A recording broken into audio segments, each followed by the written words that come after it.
Hello বন্ধুরা, এটা আমার ফার্স্ট ব্লগ। সেদিন আমরা বেরিয়ে পড়েছিলাম হাওড়া জেলার খালনা গ্রামের ঐতিহ্যবাহী লক্ষ্মী পূজা দেখতে। যেতে যেতে আমি একটু রাস্তার ভিডিও বানিয়ে নিয়েছিলাম। আমাদের এখান থেকে খালনাটা অনেকটাই দূর। তারপর আমরা খালনায় পৌঁছে গিয়েছিলাম। ওইখানে সন্ধ্যের পর থেকে অনেক ভিড় হয়, তাই কোনো গাড়ি বা বাইক ঢুকতে দেয় না। তাই এক জায়গায় গাড়ি রাখার ব্যবস্থা ছিল, ওখানে বাইকটা রেখে আমরা চলে গিয়েছিলাম অনেকটা পথ অতিক্রম করে এই লাইনটায় ঠাকুর দেখার জন্য আমরা দাঁড়িয়েছিলাম। তারপর আমরা অনেকটা সামনে এগিয়ে গেলাম। এখানের লাইটিংটা খুব সুন্দর ছিল গোটা রাস্তাটায়। তারপর আমরা মণ্ডপের পুরো সামনে চলে আসলাম, ভিতরে ঢুকলাম। ভিতরটা দেখো কি সুন্দর করেছে। তারপর মাকে একটু দর্শন করে আমরা বেরিয়ে পড়েছিলাম আবার একটা ঠাকুর দেখার জন্য। দেখতেই পাচ্ছ এখানটা কতটা ভিড়, কতটা বড় লাইন। হেঁটেই যাচ্ছিলাম, শেষ আর হচ্ছিল না। এখানের পুরো রাস্তাটা লাইটিং দিয়ে সাজানো, কতটা সুন্দর লাগছে। পুরো রাস্তাটা আলোকিত। একটু একটু করে সামনের দিকে আমরা এগিয়ে যাচ্ছিলাম। যত রাত বাড়ছিল তত ভিড় হচ্ছিল, তোমরা দেখতেই পাচ্ছ পুরো রাস্তা ভর্তি লোক। আমরা যখন লাইনটা দিয়েছিলাম তখন বেজেছিল রাত 9টা। অবশেষে আমরা এত বড় লাইন পার করে মণ্ডপের সামনে চলে আসলাম মাকে দেখার জন্য। তোমরা দেখতেই পাচ্ছ ভিতরে ঢুকছি।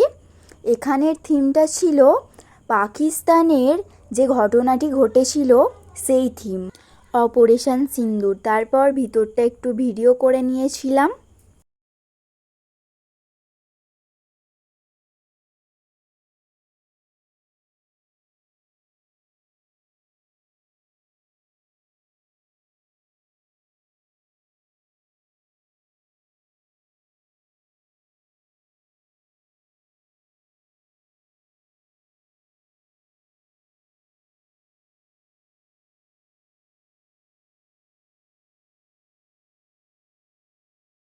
তারপর এখানের মা লক্ষ্মীকে একটু দেখিয়ে নিলাম, কত সুন্দর করেছে। তারপর আমরা বাইরে বেরিয়ে পড়েছিলাম। আগের দিন বৃষ্টি হওয়ার কারণে মাঠটায় কাদা ছিল। তোমরা তো ভিতরটা দেখেছো, এইটা ছিল থিমের বাইরে।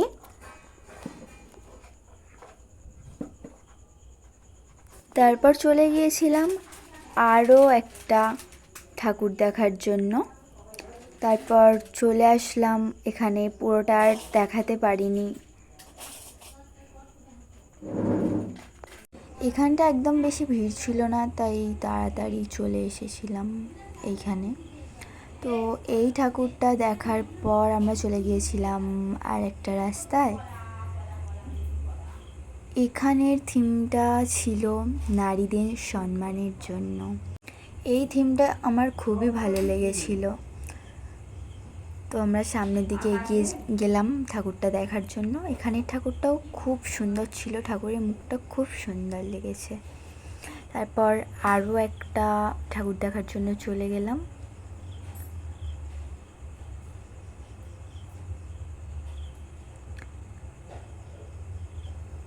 এই ঠাকুরটা দেখার পর আরেকটা ঠাকুর দেখতে গিয়েছিলাম।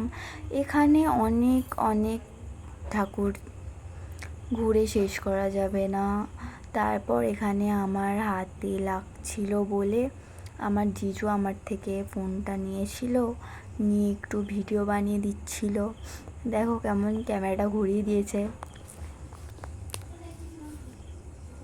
আমি বললাম আমার থেকে নিতে হবে না, তাও নিয়েছিল। তো তারপর আমাকে একটু দেখিয়ে দিল। তারপর যেখানে যা পাচ্ছে কাদা, তারপর সব দেখিয়ে দিচ্ছে। দেখো তোমরা, এমন ভিডিও বানাচ্ছে আর কি বলবো, আমার এত হাসি পাচ্ছিল। তারপর ঠাকুরটা দেখতে ঢুকলাম।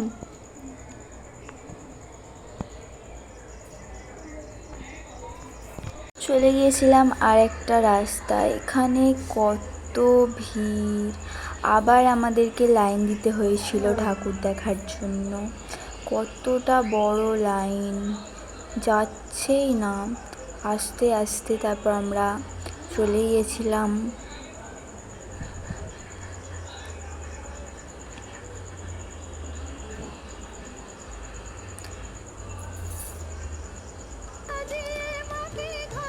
তো এখানে মায়ের আরতি হচ্ছিল। তারপর এখান থেকে বেরিয়ে গিয়ে আমরা একটু খেয়ে নিয়েছিলাম। তারপর আরও অনেক অনেক ঠাকুর দেখেছি, সব তোমাদেরকে দেখানো সম্ভব হয়নি। তারপর আমরা বাড়ির জন্য রওনা দিয়েছিলাম। দেখতেই পাচ্ছ যত রাত বাড়ছিল কত ভিড় হচ্ছিল, পুরো রাস্তা ভর্তি লোক। তারপর আমি আমাকে একটু দেখে দিয়েছিলাম, আমার পাশে আমার দিভাই ছিল, ও পুরো ক্লান্ত হয়ে গিয়েছিল আর হাঁটতে পারছিল না। তো আজকের মতো আমার ব্লগ এখানেই শেষ করলাম, আসছি পরের ভিডিও নিয়ে।